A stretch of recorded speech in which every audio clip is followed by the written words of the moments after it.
Bonjour à tous, merci de nous rejoindre pour ce nouveau numéro de Dimanche en politique. La personnalité que nous recevons aujourd'hui a été dans une vie passée ingénieur en informatique. Mais le virus de la politique l'a piqué. Il est aujourd'hui un des 11 élus Front National qui siègent au sein du Conseil régional. Et dans 2 ans, il va s'attaquer à une montagne, la mairie de Rennes, la ville la moins FN de France. Aymeric Salmon va nous rejoindre dans quelques instants. Avant cela, son portrait chinois en 1 minute. A tout de suite.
Bonjour Aymeric Salmon. Bonjour. Merci d'avoir accepté notre invitation. Est-ce que faire de la politique, c'est un métier ?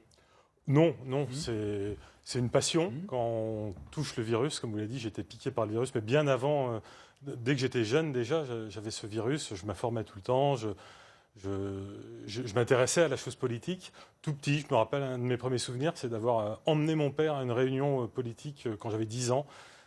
Lors d'une partielle dans le Morbihan où le candidat était Jean-Marie Le Pen. Et tout petit, j'avais ce virus. Et c'est seulement maintenant que c'est devenu une activité principale. Mais... Alors, si ce n'est pas un métier, est-ce que c'est un sacerdoce ? Je rappelle que vous étiez ingénieur en informatique. Aujourd'hui, vous êtes conseiller régional avec un mandat, une indemnité de 2 600 € brut à peu près. Voilà, ouais. Moins bien payé que quand vous étiez ingénieur. Moins bien payé que quand j'étais ingénieur, tout à fait. Ça suffit pour vous ? Oh bah ça suffit tout à fait. Effectivement, c'est moins bien payé qu'un emploi d'ingénieur informatique dans des nouvelles technologies, mais ça correspond beaucoup plus à ce que je souhaite faire, donc ça me convient tout à fait. Il y a peut-être des extras avec des missions que vous Il y a confiez des au Front missions National ponctuelles qui peuvent ajouter un peu de beurre dans les épinards, comme on dit. Alors, je vous pose cette question parce que la Commission nationale sur les comptes de campagne a mis son nez un peu dans les comptes de campagne de Marine Le Pen. Elle a dépensé 2,4 millions d'euros de rémunération qui ont été versés à des proches, à son entourage dans la campagne. C'est bien plus que les autres candidats. Est-ce que vous trouvez ça normal ? Alors, est-ce que vous avez profité de sa générosité pendant la campagne présidentielle ? Non, pendant la campagne présidentielle, j'étais absolument pas du tout salarié par la candidate. Moi, toutes les actions que j'ai menées étaient bénévoles pendant cette campagne. Effectivement, le chiffre annoncé peut paraître excessif. Mais bon, 2,4 millions d'euros, Emmanuel Macron c'était 1,7 million, Benoît Hamon 1,3. Peut-être que les chiffres donnaient le nombre de personnes concernées, il faut ramener ça au nombre de personnes. Je n'ai pas les chiffres, là je sais que l'article est paru ce matin, j'ai vu effectivement ces chiffres, j'ai vu qu'il y avait aussi des notes de taxi, dit-on, qui étaient peut-être un peu trop importantes. Des belles notes de champagne. Voilà. Alors, un mot sur l'actualité du Front National qui va bientôt changer de nom si les militants le valident. Si les adhérents le valident. Ce ne sera plus le Front National, mais le Rassemblement National. C'est quoi ? C'est un coup de com' ? Non, pas du tout. Histoire de se refaire une virginité ? Non, pas du tout. Le mot Front National devenait un peu... Pas du tout. Sulfureux ? Je vais essayer de vous expliquer ça très rapidement. À l'issue de la campagne des présidentielles, Marine Le Pen a souhaité refonder complètement le mouvement. Et la refondation passe par plein d'étapes. Une refondation de la structure, une refondation de l'organisation, une refondation du programme sur certains points, et aussi un changement de nom. Mais le changement de nom n'est qu'un des éléments, c'est pas le seul élément, c'est pas juste un coup de com', c'est vraiment, comme elle l'a expliqué lors du congrès de Lille, de montrer qu'aujourd'hui nous voulons rassembler l'ensemble des gens qui sont attachés à la France. Et c'est pour ça que ce nouveau nom est un beau nom. Et je pense que, enfin, j'incite en tout cas les adhérents du Front National qui nous regardent à voter. Ils ont encore quelques jours pour le faire, pour le changement de nom. Il y a eu un petit passage à vide, non, après la présidentielle, un petit coup de mou. Regardez ce chiffre sur le nombre d'adhérents. On a comparé le nombre d'adhérents présents recensés entre deux congrès. Congrès 2014, 83 000 adhérents. Congrès 2018, 38 000 adhérents. Je crois que ces chiffres sont un peu erronés. Je vais vous expliquer. Je fais partie de l'équipe au Front National qui... Chiffre des adhérents, cotisation à jour. Je pense que 83 000 en 2014, c'était ceux qui avaient un an de retard. Parce que c'est le chiffre, quand il est bon, qu'on annonce. C'est les statutaires, c'est ceux qui sont à jour, plus ceux qui ont un an de retard. Les 38 000, c'est ceux qui étaient à jour en 2018. Je pense qu'on était un peu plus haut. Il faut reconnaître qu'il y a eu une petite baisse après l'élection présidentielle, mais je crois que c'est le cas. 45 000 adhérents en 4 ans, c'est pas rien. Non, mais je pense que le chiffre de 83 000 est celui qui comprenait aussi ceux qui avaient un an de retard. Bon, il y a quand même une petite baisse de la mobilisation. Non, pas une baisse de la mobilisation. Il y a eu un petit coup de mou, mais je pense dans l'ensemble des formations politiques liées à la surexposition politique pendant toutes les années, depuis les municipales, les européennes, les cantonales, les régionales et les présidentielles, les législatives. C'est logique et ça va repartir. On voit d'ailleurs aujourd'hui, ça repart. Il n'empêche, dans le regard des Français, le principal opposant aujourd'hui au pouvoir en place, c'est Jean-Luc Mélenchon. Regardez ce sondage. Qui incarne le meilleur opposant? Jean-Luc Mélenchon pour 42% des sondés, seulement 29% par Marine Le Pen. Et sur la mauvaise opinion, Jean-Luc Mélenchon suscite moins de mauvaises opinions que Marine Le Pen. Vous avez vu aussi il y a quelques semaines un sondage qui rejouait le premier tour de la présidentielle. Macron était très très haut, Marine Le Pen progressait et Jean-Luc Mélenchon baissait. Et Laurent Wauquiez était inexistant. Mais un sondage à l'autre, cela change. Je pense que pour le moment, on a encore du temps avant la prochaine échéance qui sont les européennes l'année prochaine. On est en train de se structurer justement pour pouvoir présenter nos idées, mieux les faire comprendre. Et je pense que tout ira bien l'année prochaine. Alors justement, vos idées vont-elles changer? Est-ce que la ligne politique, la stratégie va évoluer? Est-ce que vous validez cette prophétie du président du Parti démocrate chrétien, Jean-Frédéric Poisson? Voilà ce qu'il dit. Ce rassemblement, il parle des autres droites, des autres mouvements de droite. Ce rassemblement autour d'un projet commun se fera. La question, ce n'est pas si cela va se faire, mais la question, c'est quand. Eh ben, je souscris tout à fait. Ouais. Moi, je suis entièrement d'accord et je suis très heureux que M. Poisson tienne ce genre de discours quand on sait qu'il a participé à la primaire des Républicains la dernière fois. Donc, c'est lui qui a bien évolué sur cette question. J'en suis ravi. Vous étiez avant sur le ni droite ni gauche. Vous êtes plutôt là sur le rassemblement de toutes les droites aujourd'hui. Il y a des petits cailloux qui sont lancés. Marine Le Pen qui soutient un candidat LR aux élections législatives à Mayotte. L'idée, c'est de rassembler tout le monde. Et effectivement, c'est plus facile avec des gens qui ont des proximités idéologiques sur des points très clivants de notre programme. Et c'est beaucoup plus facile. Donc vous êtes plutôt à droite aujourd'hui? Moi, je ne saurais pas dire. Tout à l'heure, je discutais avec un jeune qui me disait que sur certaines idées, j'ai des idées de gauche. Bon, ça peut paraître surprenant, mais effectivement, on est plus un parti de droite qu'un parti de gauche. Moi, je ne suis pas du tout proche de M. Mélenchon, ça c'est clair. Nicolas Dupont-Aignan, vous tend la main sur le référendum sur l'immigration. Est-ce que vous êtes prêt à refaire un bout de chemin avec lui? Ah, mais avec Nicolas Dupont-Aignan, il y a eu une très bonne entente au moment des présidentielles.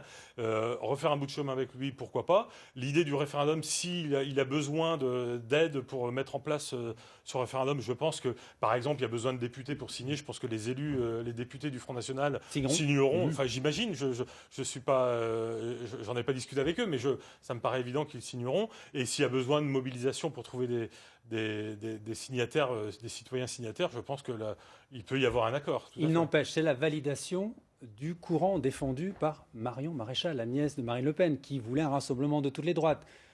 Non ? Non, Marion, vous savez, elle a une bonne image au sein du Front National, parmi les militants, parmi les adhérents. Dernier sondage BVA, les personnalités qui doivent jouer un rôle plus important dans l'avenir. Nicolas Hulot, 40%, Xavier Bertrand, 33%, Marion Maréchal, 32%. Elle passe devant Marine Le Pen. Oui, mais alors, Marion Maréchal Le Pen a décidé elle-même de se mettre en retrait de la vie politique, de passer à une autre activité. Elle a monté une école... L'ICEP, une école. Vous irez suivre des cours de formation? Non, ça vous intéresse pas? J'ai pas regardé le programme précis, je connais pas les conditions, mais non, mais ce que je vois surtout, c'est qu'elle a décidé de prendre pendant un temps de sa vie qu'elle seule décidera. Elle ferme pas la porte à un retour. Mais la porte ne lui est pas fermée, mais je pense que si un retour doit se faire, ce sera au sein du Front National ou du Rassemblement National. Ça me paraîtrait le plus logique. C'est l'avenir du Front National. Mais non, l'avenir du Front National, l'avenir immédiat, en tout cas, c'est Marine Le Pen. Allez, la suite de l'émission avec à présent votre regard sur l'actualité de la semaine avec notre séquence J'aime ou j'aime pas, des réponses courtes s'il vous plaît. J'aime ou j'aime pas cette nouvelle semaine de grogne sociale, manif des fonctionnaires et 21e jour de grève perlée au sein de la SNCF. Eh ben, je pense qu'il y aurait d'autres moyens pour la SNCF. Je parle de ce sujet précisément parce qu'ils embêtent surtout les usagers. Et les usagers sont les victimes de cette grève. Même si certaines de leurs revendications, pas toutes, certaines sont légitimes, d'autres nécessitent quand même de sérieuses discussions. Mais les principales victimes, et moi je prends le train régulièrement et j'ai dû parfois prendre ma voiture parce qu'il n'y avait pas de train, ce sont les usagers. Et il y a d'autres moyens de faire pression sur le gouvernement que cette grève perlée comme J'aime ou j'aime pas les mesures annoncées par Emmanuel Macron en faveur des banlieues. Volet formation, volet sécurité, volet éducation, tout a été lissé. Par exemple, 1300 agents dans les 60 quartiers les plus difficiles, plan anti-trafic de drogue. Est-ce que ça vous va ?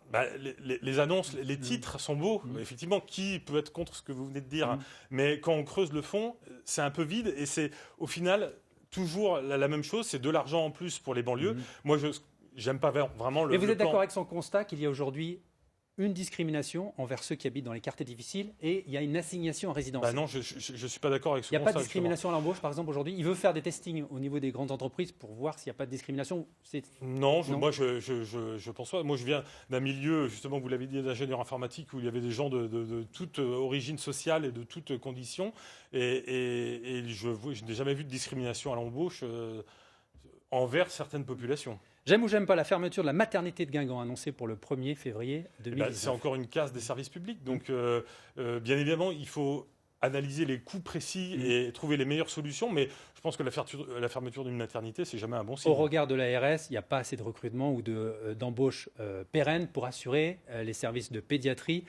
Et de pédiatrie, j'ai oublié l'autre service, et d'anesthésie. On met aussi en jeu la sécurité des enfants, non ? En maintenant certains services ? Alors, mais il faut avoir les politiques associées pour pouvoir faire tourner la maternité, ça c'est sûr. Mais la santé, comme la sécurité via les services de police, sont deux domaines où l'État ne doit jamais faiblir, parce que c'est la première demande des Français. Un dernier j'aime ou j'aime pas. J'aime ou j'aime pas, après 12 ans de recours en justice et d'innombrables mobilisations, le déménagement de la statue de Jean-Paul II à Ploërmel, qui va quitter l'espace public pour aller dans une enceinte d'un collège privé. Je n'aime pas, car moi j'aurais préféré qu'elle reste. Moi, la statue de Jean-Paul II sur la place Jean-Paul II, qui est un parking, qui est public, qui est un espace public, avait tout à fait sa place à cet endroit-là. C'était pas une entaille dans l'obligation de neutralité d'un espace public ? Mais l'obligation de neutralité, il doit tenir compte de l'histoire et de la culture française. Qui demain ira réclamer la suppression d'un calvaire parce qu'il est au coin d'une rue. Non, c'est pas possible. Donc moi j'avais participé à cette belle manifestation qui avait été organisée conjointement avec nos amis de Nicolas Dupont-Aignan. Donc vous voyez, ça marche bien. Et on avait été nombreux du Front National à se mobiliser ce jour-là. Et je trouve qu'on a cédé en fait à une injonction. Et la solution ne me plaît qu'à moitié, car la statue va rester, mais elle a été déplacée.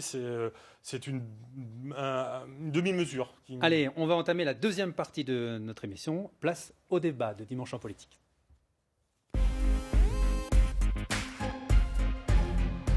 Alors, dans quelques instants, Iona François, étudiante et vice-présidente de l'UNEF Rennes, viendra nous rejoindre car nous allons évoquer cette période un peu compliquée aujourd'hui pour nos lycéens et nos étudiants. Il y a eu les blocages de Rennes 2 de Sciences Po Rennes, entraînant l'annulation des traditionnels examens sur table, remplacés cette semaine par des examens en ligne. Et il y avait aussi les très attendus résultats de la nouvelle plateforme Parcoursup. Alors, comment les lycéens bretons ont vécu cette première validation de choix pour la suite de leurs études? On regarde ce reportage et on réagit ensuite. Ça charge très lentement, je pense que je suis pas le seul. Et non, pas le seul, c'est sûr. Ils étaient nombreux à la sortie du lycée, comme ici dans le centre de Rennes, à attendre les premières réponses de Parcoursup. J'ai été pris dans tous mes trucs. Yes, j'ai mis des prépas, j'ai mis pas mal de prépas. Alors j'ai été pris déjà dans quelques prépas, mais c'est pas spécialement celle qui m'intéresse. Et après j'avais une licence un peu plus sélective qui m'intéressait beaucoup. Je suis encore en attente aussi dessus. Lycéens ou étudiants en cours de réorientation, ils sont 39 684 en Bretagne à avoir demandé des inscriptions dans l'enseignement supérieur. À partir d'aujourd'hui, les listes d'attente vont évoluer en fonction des désistements successifs. Les candidats qui ont obtenu ce qu'ils souhaitaient vont libérer des places sur leurs autres demandes. En tout cas, pas de précipitation. Il serait dommage d'abandonner la filière que l'on voulait en priorité, comme l'a expliqué sur notre antenne le rectorat. lorsqu'on a une proposition positive, on n'est pas obligé d'abandonner les propositions pour lesquelles nous sommes en attente. D'accord. Donc avoir beaucoup de lycéens aujourd'hui qui sont en attente, c'est tout à fait naturel. C'est Parcoursup qui est un processus qui se fait dans le temps et ce sont les places qui sont libérées au fur et à mesure qui vont être proposées à d'autres candidats. Et pour ceux qui n'ont obtenu que des réponses négatives à leurs demandes, il reste à saisir la commission académique d'accès à l'enseignement supérieur. Elle s'est réunie pour la première fois. Sa mission, trouver des places là où il y en a, en s'efforçant de prendre en compte le souhait du candidat. Merci Iona François d'avoir accepté notre invitation. On va faire un premier bilan de ce Parcoursup. D'après les chiffres du ministère de l'Éducation nationale, en fin de semaine, à peu près 56% des inscrits sur Parcoursup avaient reçu une réponse sur leur proposition d'admission. C'est plutôt un bon bilan pour vous? Non. Non? C'est pas un bon bilan, non. Pourquoi? Parce qu'il y a des étudiants, il y a 20 000 étudiants qui n'ont pas reçu une demande positive, mais par contre qui ont reçu une demande qui est... Après, il y aura des désistements et normalement, chacun, fin juin, devrait avoir une réponse. C'est quand même mieux que l'année dernière, non? Qui était la grande, où avait lieu la grande... Non, parce que l'année dernière, à cette année, il y avait 80%, près de 80% des lycéens qui avaient une proposition d'accès à l'université et qui avaient le vœu de leur choix. Et là, 56%, c'est une catastrophe, en fait. Aymeric Salmon? Le constat est le même. L'année dernière, il y a eu des grands cris de poussée car il y avait 120 000 lycéens qui n'avaient pas obtenu leur vœu au 1er juin. Et cette année, on est à 400 000 et on dit que tout va bien. Donc c'est un peu la surprise. Moi, j'ai vu sur Twitter qu'un hashtag était sorti, Parcours Supercherie. Et je crois que les lycéens sont vent debout contre le nouveau système. Il va falloir revoir sérieusement les choses pour... solutionner les choses. Alors, est-ce que vous êtes par exemple contre la mise en place des prérequis ou des examens plus personnalisés, où on donne la main un peu plus aux universités, aux établissements? Ça vous gêne, ça? Alors moi, la sélection en soi n'est pas un gros mot pour moi. C'est-à-dire qu'une université, à un moment donné, puisse choisir qui vient, ce n'est pas impossible comme solution. Le mieux serait effectivement d'avoir suffisamment de place et suffisamment de moyens d'accueillir tout le monde. Mais pour ça, il faudrait revoir complètement le système éducatif. Le problème vient bien avant. La meilleure des sélections, ça serait une meilleure orientation avant, en fait, pour, par exemple, privilégier les filières professionnelles pour ceux qui ne peuvent pas aller faire des filières générales et qui se retrouvent poussés par le système jusqu'au bac, et qui arrivent après à l'université alors qu'ils ont normalement mieux à faire ailleurs. La fac pour tous, ça doit rester un objectif? Oui, ça doit rester un objectif. Avec cette loi, orientation et réussite des étudiants, qui n'a de réussite que le nom, La République En Marche ferme les portes de l'université à certains étudiants et ne participe pas à la démocratisation de l'enseignement supérieur qui devrait être... Mais est-ce que la pire des sélections, c'est pas la sélection par l'échec? On voit le taux d'échec aux sorties du DUG ou surtout des licences. 60% des étudiants ont un échec dans le premier cycle. Mais la donc est-ce qu'on les envoie pas entre guillemets à la casse? Il n'y a pas assez de moyens dans l'enseignement supérieur et la recherche. Non, elle est là aussi parce qu'il n'y a pas l'orientation avant. Donc le plan de 5 milliards sur le quinquennat qui a été annoncé par le gouvernement, c'est pas suffisant pour vous? Non, c'est pas suffisant. Il vous faut combien? Vous avez chiffré à peu près les moyens? C'est pas une histoire d'argent. Moi, c'est un peu notre marotte au Front National, mais nous, on est pour que dès le collège, on puisse, à 14 ans, en fait, partir dans des voies d'apprentissage. Et ça, si on met en place un vrai système, une vraie promotion de ces filières professionnelles, apprentissage, il y aura forcément beaucoup moins de monde à arriver au bac. Nous, on est contre le totem du 80% d'une classe d'âge au bac. On trouve ça absurde. Et donc, avec moins de personnes arrivées au bac, et ben forcément, il y aura automatiquement plus de place en université pour les gens qui auront vraiment le bac. Qu'est-ce que vous en Moi, pensez? je pense qu'il faut vivre au 21e siècle. Au 21e siècle, on a besoin de personnes qui sont formées par l'université. Donc, on a besoin mais de l'apprentissage, c'est une moyens. très bonne formation. Mais qui sont formés universitairement, en fait. C'est-à-dire que les méthodes, elles changent, en fait. Oui, mais il y aura toujours besoin de maçons, de plombiers. On est dans un changement perpétuel dans la formation. Il y a toujours besoin d'un maçon, d'un plombier, d'un charpentier. Et ces filières, et même les métiers ont été dévalorisés. Et c'est tout le travail, c'est toute la société. Mais on a tous aussi dans notre entourage des élèves qui n'étaient pas forcément bons au lycée ou au collège et qui se sont révélés en fac, non? Ça existe. Mais les si parcours individuels... Vous ne pouvez pas décider de l'avenir d'une génération entière. Mais je ne parle pas de l'avenir d'une génération entière. Mais vous avez commencé une phrase, vous avez dit on ne va pas les obliger à se diriger vers... Mais mais vers des filières qui sont des filières d'avenir. Enfin, un plombier gagne très bien sa vie et ce n'est pas dégradant d'être plombier. Enfin, donc, dire aux gens, votre fils est plutôt doué pour la plomberie, il veut le faire. Aujourd'hui, quand un jeune en 3e dit qu'il est intéressé par la plomberie, il a des bonnes notes en maths, le prof va dire, ah ben non, il est intéressé par la plomberie, mais il a des bonnes notes en maths, on va le mettre en filière générale. C'est dommage. Un mot sur les... Il faut laisser le choix aux étudiants Oui. et aux lycéens, là, avec Parcoursup, de choisir leur orientation. Parcoursup, c'est une catastrophe. Mais ça, on est d'accord. Ça, on est d'accord. D'orientation. Non, certains n'ont pas de choix. Il y en a 20 000 qui n'ont pas de choix, qui ont reçu ils ont déposé des réponse négative.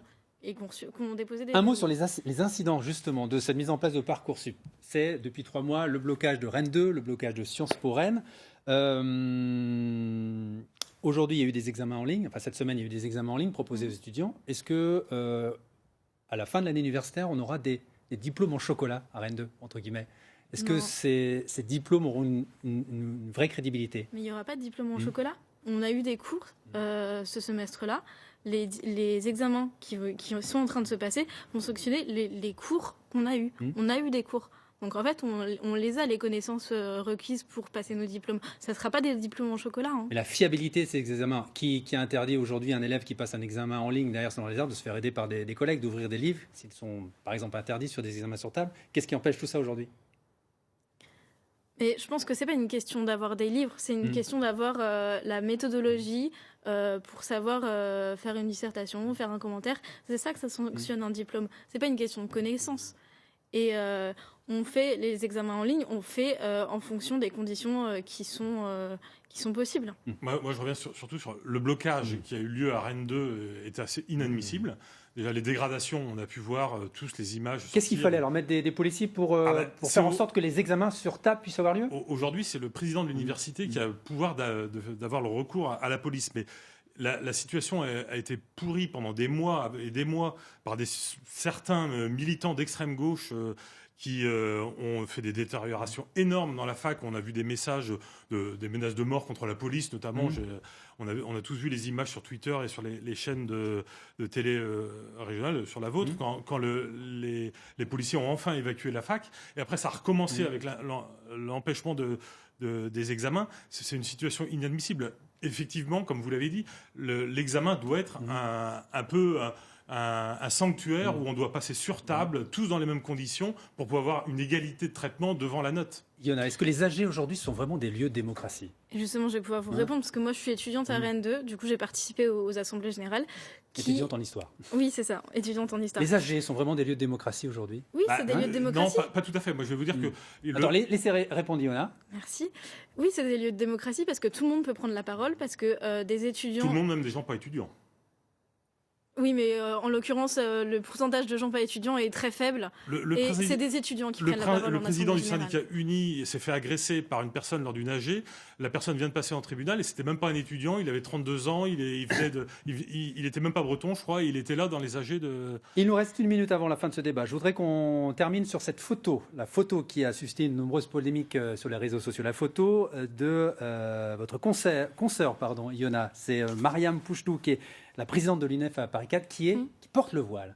Est-ce qu'aujourd'hui, une responsable syndicale doit s'astreindre à un devoir de neutralité et ne pas porter le voile? Je pense qu'il faut remettre les choses dans leur contexte. Mariam, ça fait 15 jours qu'elle est harcelée de toutes parts parce qu'elle porte le voile. On est au 21e siècle. La force du symbole est importante. On est au 21e siècle. Je pense qu'une représentante syndicale a le droit de pouvoir exprimer ses convictions religieuses. Et je vais vous lire juste un petit passage. J'ai pris une note. Rapidement. Quoi qu'elle en pense, son voile est le signe d'une bigoterie patriarcale et sexiste en contradiction avec les combats féministes que l'UNEF a toujours portés. C'est Bruno Julliard, maire adjoint d'Anne Hidalgo, ancien président de l'UNEF, qui dit ça. C'est pas quelqu'un du Front National et je suis d'accord avec lui sur ce point. Ça pose un problème au sein de l'UNEF? Ça fait débat au sein de l'UNEF? Non, ça fait pas débat au sein de l'UNEF. Ah ben non, c'est bien le problème. Le débat sur la laïcité, il doit être apaisé dans la République. Oui, et justement, et le voile est le symbole d'une aliénation des femmes et moi je trouve ça choquant que l'UNEF autorise une... Pour conclure, Yona, d'où vous pouvez vous permettre en Iran, de dire en ce moment, les femmes sont mises en prison. En Iran, allez, on va pas refaire le débat, il nous reste 2 minutes. Elles essayent d'enlever leur voile. Mais de toute façon, ce débat, c'est un faux débat. C'est un débat qui c'est prône l'islamophobie. Nous, c'est pas l'islamophobie. On va arrêter là. Merci beaucoup, Yona. Restez avec nous. Merci d'avoir accepté ce débat. On arrive à la dernière séquence de l'émission. On va parler de votre avenir politique. Émeric Salmon. Oui.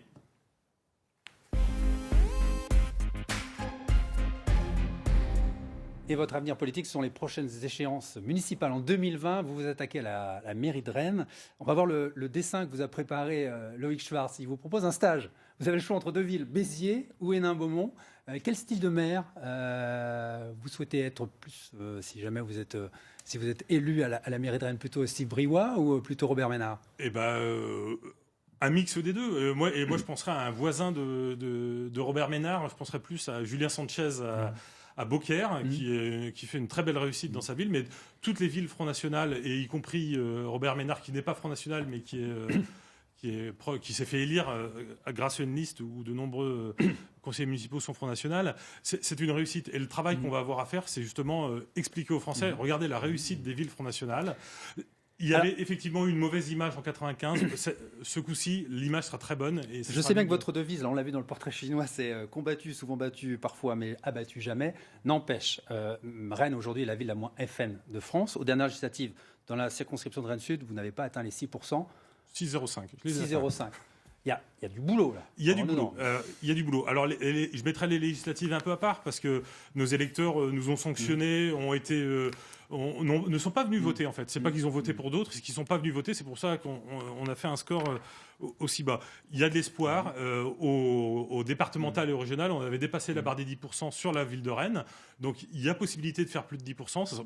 Ça sera un challenge, mais on va le réussir. Merci beaucoup, Aymeric Salmon, d'avoir accepté notre invitation. Dimanche en politique, c'est aussi une émission que vous pouvez revoir en replay sur notre site bretagne.france3.fr. On attend aussi vos réactions sur les réseaux sociaux. La semaine prochaine à 11h, vous retrouverez Antonin Billet avec l'heure du débat en direct de la Cité de la Voile à Lorient pour parler nautisme et évoquer les 20 ans de la disparition d'Éric Tabarly. Sa fille, Marie, viendra nous présenter son projet élémentaire, un tour du monde en 4 ans à bord du Pendwick 6. Tout de suite, La Terre ferme et l'édition de la mi-journée avec Stéphanie Labrousse. Passez tous un excellent week-end.